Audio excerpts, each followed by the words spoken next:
Kluster keluarga ini kan bukan sesuatu yang baru ya. Pendengar, kasus klaster keluarga COVID-19 di Indonesia yang peningkatannya cukup mengkhawatirkan perlu dicegah dengan penerapan protokol kesehatan yang ketat. Dr. Hermawan Saputra, selaku Dewan Pakar Ikatan Ahli Kesehatan Masyarakat Indonesia kepada RRI hari ini mengatakan, klaster keluarga bukanlah barang baru.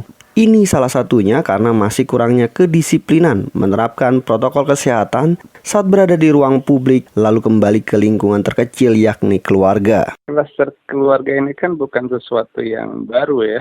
Dari awal juga terjadi. Cuman karena seiring dengan PSBB, aktivitas sosial politik yang sangat terbuka dan juga aktivitas-aktivitas di ruang publik, ya tentu ujung-ujungnya balik ke keluarga kan. Iya. Jadi itu satu. Yang kedua juga isolasi mandiri yang sekarang kan over capacity ya, perawatan-perawatan di rumah sakit terkait dengan COVID itu sebenarnya udah jenuh vaskes itu. Iya. Sehingga kalaupun ada orang yang indikasinya gejala ringan dan tanpa gejala ya rata-rata sekarang di rumah, ya di isolasi mandiri di rumah. Nah, saat di rumah itulah ada potensi untuk terjadinya transmisi di sekitar termasuk keluarga.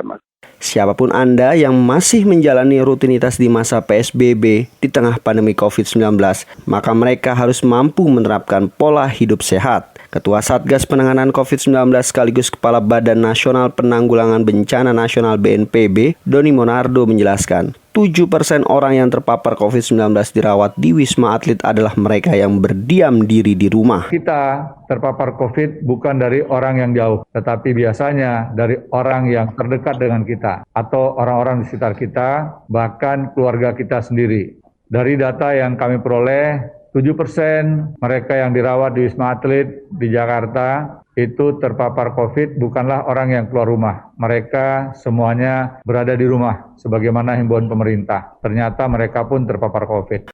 Oleh karenanya, untuk menekan laju klaster keluarga di tanah air, pemerintah melalui Kementerian Pemberdayaan Perempuan dan Perlindungan Anak (KPPA), Kementerian Kesehatan dan Badan Penanggulangan Bencana Nasional BNPB telah menyusun keputusan bersama tentang protokol kesehatan keluarga pada masa pandemi COVID-19. Ada 4 hal pencegahan pendengar, yakni pertama, protokol kesehatan keluarga secara umum seperti cara pemakaian masker dengan benar, cara melindungi anggota keluarga yang rentan atau berisiko tinggi. Kedua, protokol kesehatan ketika ada anggota keluarga yang terpapar. Ketiga, protokol kesehatan keluarga ketika beraktivitas di luar rumah. Dan keempat, protokol kesehatan di lingkungan sekitar tempat tinggal ketika ada warga yang terpapar.